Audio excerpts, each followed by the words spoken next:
Nos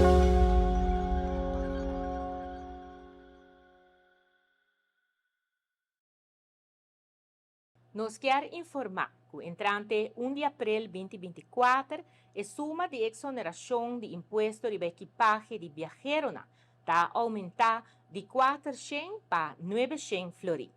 Essa aqui está conta para viajero que está 13 artículos e produto na momento que chega a Aruba for de exterior.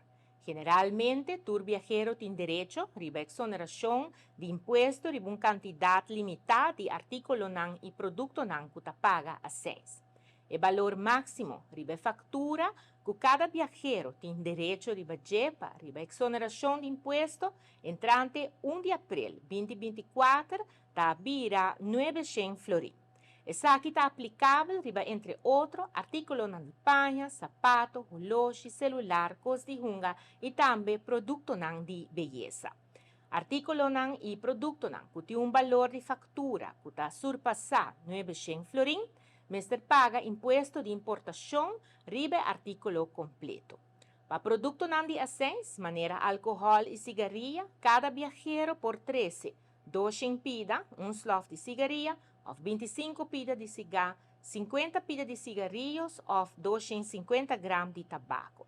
Para o qual está bebida, 1 litro de bebida fuerte, por exemplo, rum ou whisky, ou 2 viaja, 25 litros de vinho ou 3 litros de cerveja.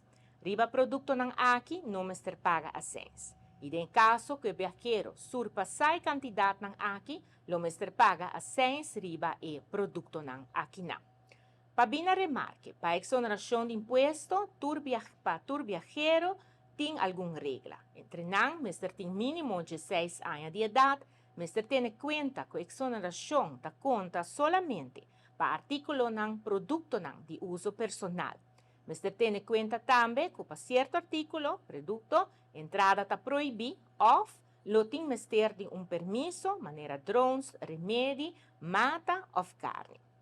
Mais informação arriba aqui por Haya, arriba o website de aduana, www.aduana.aw e também no Facebook do Departamento de Aduana. Nós espera que a informação aqui por brinda a claridade necessária para cada viajero, por sa que no momento que não chega back for de exterior na Aruba, não por 30 que o artículo não para uso personal na suma de 900 florins que está guardo exonerar de imposto que Mr. Guardo paga.